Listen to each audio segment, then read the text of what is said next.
Hello everyone, welcome back to my channel. আজকে আমরা আলোচনা করব বর্ধমান ইউনিভার্সিটির সোশিওলজি অনার্সের CC-4 এর পেপারটা।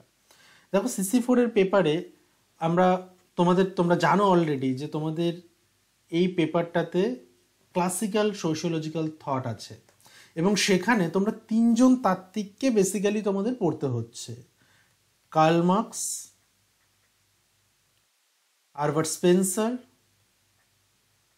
এবং Emmanuel ডুরখাইম।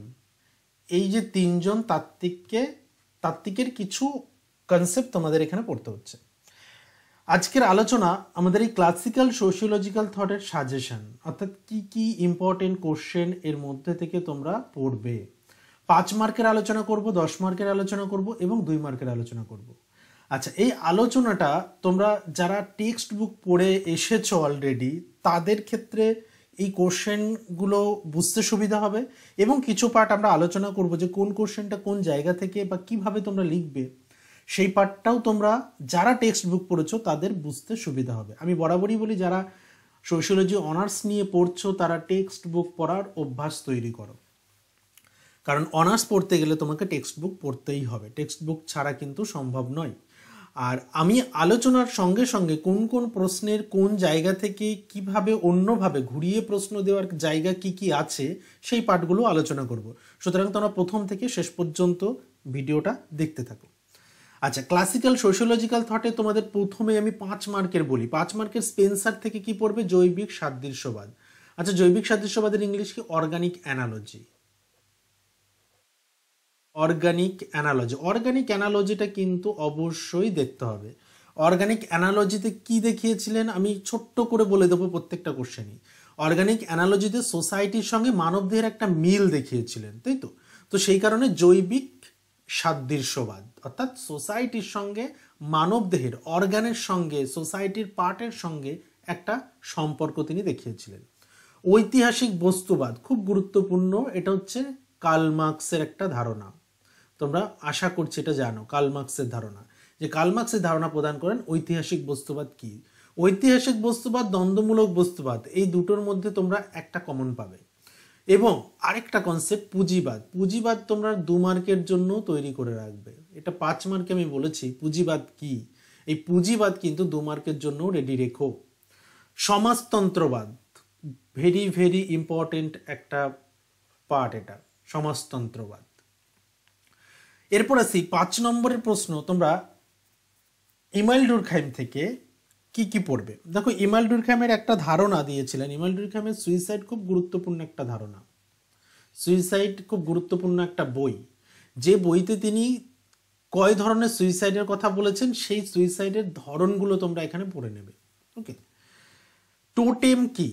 Totem actually Emmanuel ডুরখাইমের religion পার্সপেক্টিভে একটা ইমানুয়েল ডুরখাইমের রিলিজিয়ান পার্সপেক্টিভে টোটেমটা দেখে রাখবে। আর ইমানুয়েল ডুরখাইমের রিলিজিয়ান পার্সপেক্টিভে পবিত্র এবং অপবিত্র, যেটা আমরা বলছি স্যাক্রেড অ্যান্ড প্রোফেন, মানে আমাদের রিলিজিয়ান পড়তে গেলে এই দুটো পার্ট আমাদের পড়তে হবে। অ্যাকচুয়ালি তিনি ধর্মকে এই রিলিজিয়ান এবং প্রোফেনের মধ্যে, এই স্যাক্রেড এবং প্রোফেনের মধ্য দিয়েই ইমানুয়েল ডুরখাইম দেখিয়েছেন। তো ইমানুয়েল এবং সেখানে টোটেম, দেখো যদি তোমাদের ধর্মের ধারণা ব্যক্ত করো আসে, তাহলেও কিন্তু এই দুটো তার মধ্যেই তোমরা পড়ে নিচ্ছ। অর্থাৎ এই দুটো প্রশ্ন দিয়ে কিন্তু একটা 10 নম্বরের প্রশ্ন তৈরি হয়ে যাচ্ছে। অর্থাৎ এখান থেকে যদি তোমাদের ঘুরিয়ে প্রশ্ন দেয়, যেমন সুইসাইডকে যদি সোশ্যাল ফ্যাক্ট হিসেবে দেয়, তাহলে তোমাদেরকে এটা পড়তে হবে। এটা এভাবেও ঘুরিয়ে প্রশ্ন দিতে পারে। সুইসাইড থেকে 3 ভাবে প্রশ্ন দিতে পারে। আত্মহত্যার ধরন কি কি, আত্মহত্যার তত্ত্বটি লেখো, সুইসাইড গ্রন্থে আত্মহত্যার কি কি ভাগ দেখিয়েছেন, এবং আত্মহত্যা কি সামাজিক ঘটনা বলা যায়।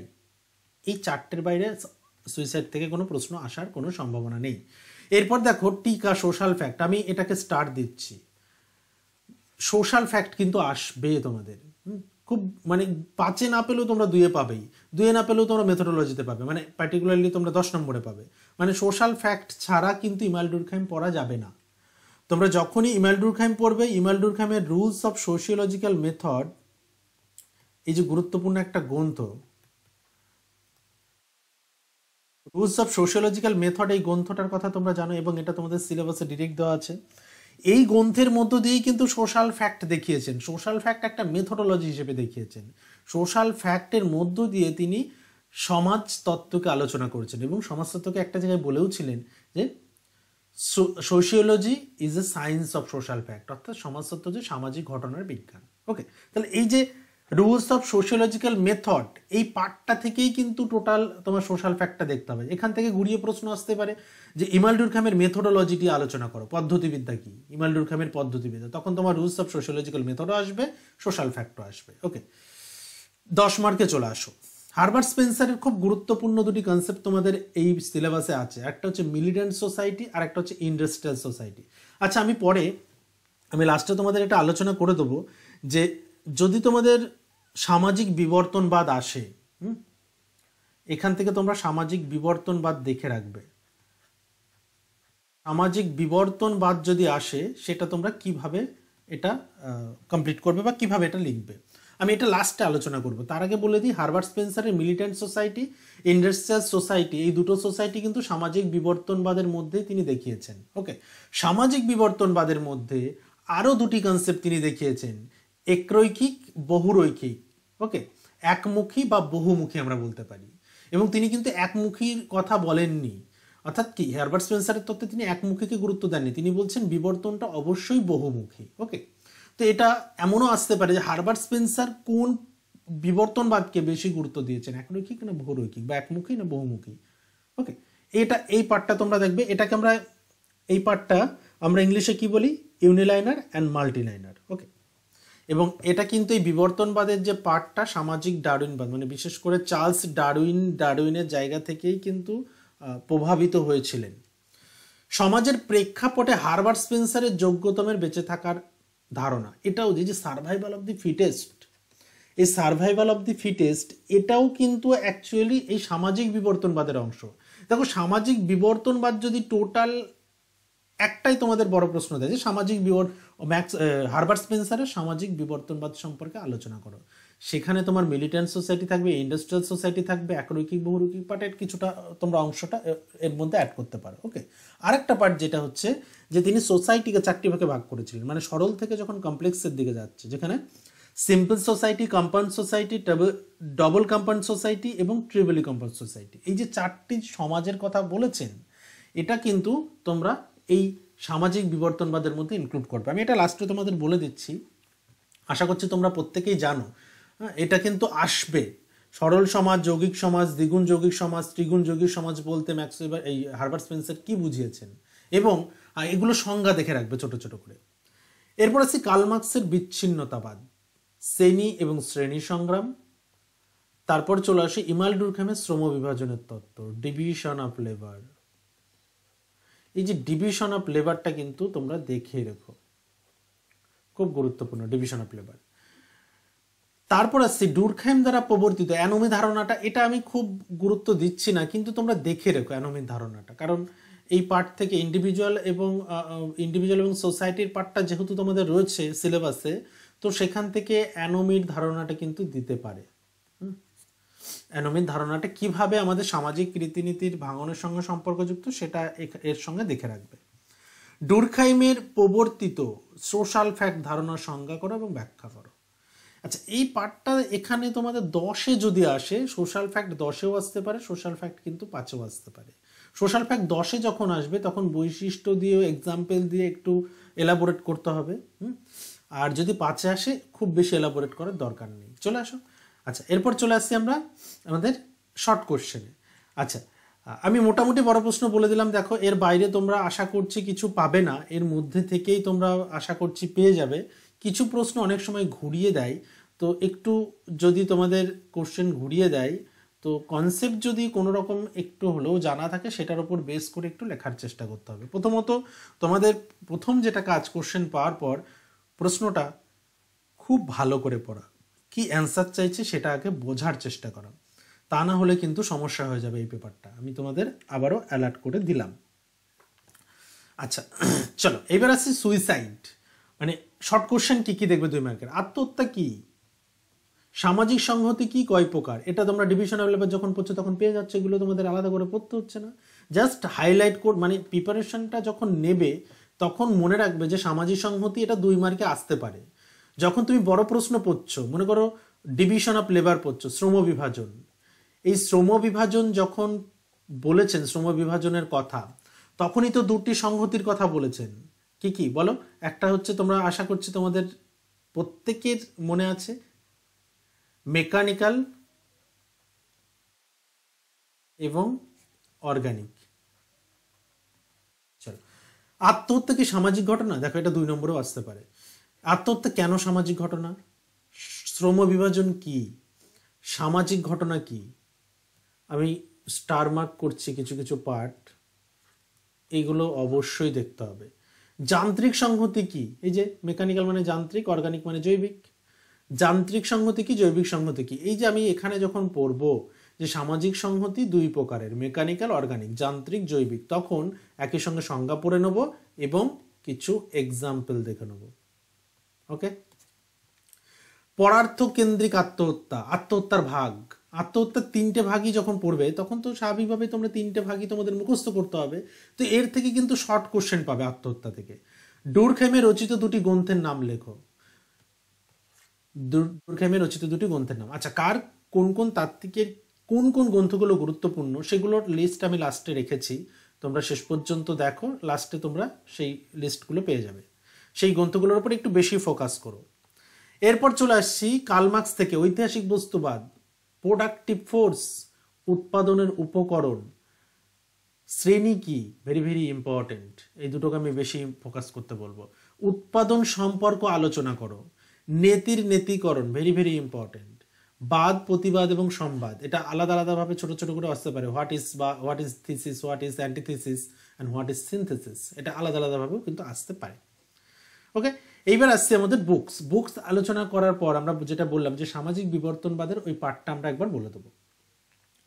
ইমাল ডুরখাইমের গুরুত্বপূর্ণ বই কি কি? ডিভিশন অফ লেবার, সালটা মনে রাখতে হবে, অনেক সময় সাল চলে আসে।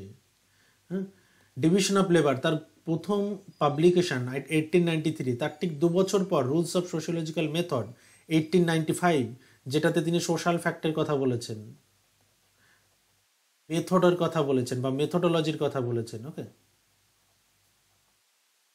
তারপর আছে সুইসাইড, এটাতে সুইসাইডের থিওরি দিয়েছেন। দেখো, 1893, 1 বছর পর 1895 বেরিয়েছে, তারপর পাবলিশড হয়েছে আবার 1897, এবং পরবর্তীতে আরেকটা বইও পাবলিশড হয়েছিল যেটা খুব গুরুত্বপূর্ণ, হ্যাঁ, elementary forms of religious life, তোমরা ওটাও দেখে রেখো, ওটার সাল হচ্ছে 1912, অনেক পরে হয়েছিল। লাস্ট গ্রন্থ, ধর্মের উপর বেস করে তার একটা গ্রন্থ বের হয়েছিল, elementary forms of religious life. Das capital গুরুত্বপূর্ণ। দি কমিউনিস্ট ম্যানিফেস্টো গুরুত্বপূর্ণ, এই পার্টটা তোমরা বেশি মনে রেখো। কমিউনিস্ট ম্যানিফেস্টো খুব গুরুত্বপূর্ণ একটা গ্রন্থ, 1848 পাবলিশড হয়েছিল। German ideology, theories of surplus value. Okay, এই হচ্ছে কার্ল মার্কস। এবার চলে আসো হারবার্ট স্পেন্সার। আচ্ছা, হারবার্ট স্পেন্সার থেকে আমি কিছু শর্ট কোশ্চেন ওখানে অ্যাড করার দরকার ছিল, যেগুলো মিস হয়েছে, যেটা হচ্ছে তোমরা হারবার্ট স্পেন্সার থেকে জৈবিক সাদৃশ্যবাদ দেখবে, জৈবিক সাদৃশ্যবাদ, তারপর দেখবে তোমরা বিবর্তনবাদ, বিবর্তনবাদ কি, তারপর দেখবে তোমরা এখান থেকে সোসাইটির কতগুলো ভাগ তিনি করেছিলেন, তাই না, যে সরল সমাজ, সরল সমাজ বা সমর ভিত্তিক সমাজ, যেটাকে আমরা মিলিট্যান্ট সোসাইটি বলছি, সমর ভিত্তিক সমাজ। আর একটা এখান থেকে দেখবে তোমরা ইন্ডাস্ট্রিয়াল সোসাইটি, তাই তো, যেটাকে আমরা বলছি শিল্প সমাজ। ওকে, এই পার্টগুলো তোমরা একটু দেখে রেখো, বিশেষ করে হারবার্ট স্পেন্সার থেকে 2 নম্বরের প্রশ্নের জন্য। এবার আসছি হারবার্ট স্পেন্সারের গুরুত্বপূর্ণ গ্রন্থ কি আছে। First principal of new system of philosophy 1862, principal of biology 1867, দেখো পরবর্তীতে এসছে। আচ্ছা, এখানে আরেকটা প্রসঙ্গ বলে রাখি, আমরা যে অরিজিন অফ স্পিসিস বললাম, প্রথমে আলোচনা করেছি অরিজিন অফ স্পিসিস, গ্রন্থটি কার লেখা? এবং মনে রাখবে এই গ্রন্থটি কিন্তু চার্লস ডারউইনের লেখা, এবং 1859 এর পরবর্তীতে এই গ্রন্থে তারা ইন্সপায়ার্ড হয়ে কিন্তু তার লেখাগুলো আসে পরবর্তীতে। প্রিন্সিপাল অফ বায়োলজি আসে, প্রিন্সিপাল অফ সাইকোলজি আসে হারবার্ট স্পেন্সারের, study of sociology 1873, principle of sociology 1876, তারপর সাথে ম্যান ভার্সেস স্টেট 1884। এই হচ্ছে ওভারঅল তোমাদের এই বইগুলোর ওপর তোমরা ফোকাস করো। আরেকটা বলে দিই, যেটা বললাম লাস্টলি আলোচনা করব, যে বিবর্তনবাদ। বিবর্তনবাদ যদি আসে, শুধু বিবর্তনবাদ, তার মধ্যে কি কি থাকবে? Simple society, compound, double compound, triply compound, আর এখানে থাকবে মিলিট্যান্ট সোসাইটি আর ইন্ডাস্ট্রিয়াল সোসাইটি। এই ভাগগুলো কিন্তু তোমরা বিবর্তনবাদের পার্টটা যদি আসে, তোমরা এই ভাগগুলো অবশ্যই রাখবে। ওকে, এই হচ্ছে ওভারঅল আলোচনা। আশা করছি তোমরা কি কি পড়তে হবে বা কোন বিষয়গুলোর উপর গুরুত্ব দিতে হবে তোমরা বুঝে গেছো।